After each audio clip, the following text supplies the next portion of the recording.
I grew up in a poor family. My father passed away when I was in seventh grade.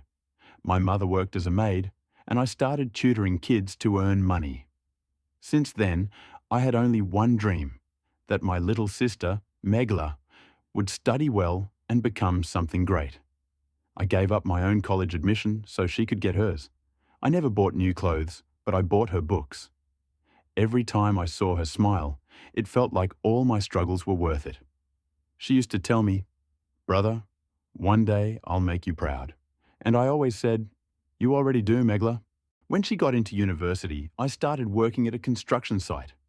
Under the burning sun, covered in dust and sweat, I worked double shifts just to send her money for her hostel, food, and tuition. Every month, I sent her everything I had, sometimes even skipping my own meals. I didn't care. As long as she was studying, I was happy.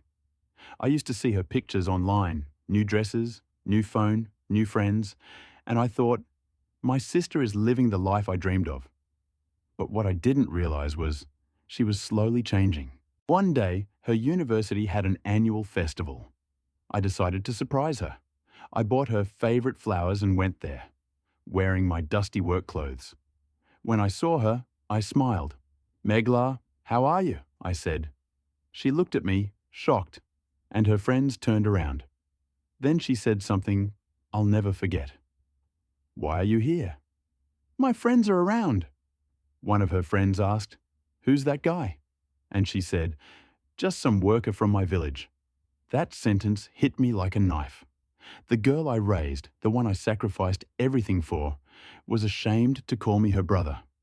I dropped the flowers and walked away, in silence. From that day on, I stopped answering her calls. My mother cried and said, "Son, she made a mistake. Please forgive her." But I couldn't. I told her, "Ma, I'm still her brother, but she doesn't want a brother like me." So I left home. I went to the city and started over. I worked day and night, not for her, but for myself this time. Meanwhile, Megla's life started to crumble. Without my support, she couldn't pay her hostel fees. Her friends left her. She dropped out of university. She called me dozens of times, crying. But I stayed silent. That was my revenge. Not shouting, not fighting, but letting silence teach her the lesson I couldn't. 3 years passed. I built my own small business, a repair shop. I wasn't rich, but I was happy. One evening, while I was fixing a customer's phone, I saw a familiar face walk in, head covered with a scarf, eyes full of guilt. It was Megla. She looked weaker, older, and broken. She looked at me and whispered, "Brother." I didn't respond. I just said, "What do you need?"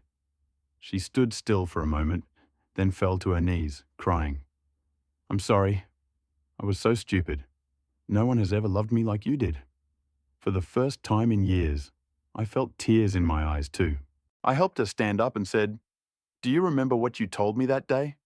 She nodded, crying. "Yes, and I'll regret it for the rest of my life." She told me she'd been doing small tutoring jobs, barely surviving. No one helped her, not even her friends. I told her, "You're forgiven, but remember this. Poverty isn't shameful. Disrespecting the people who love you, that's shameful." She held my hand and said, "Brother, I want to start again. Will you help me?" I smiled and said, "Always."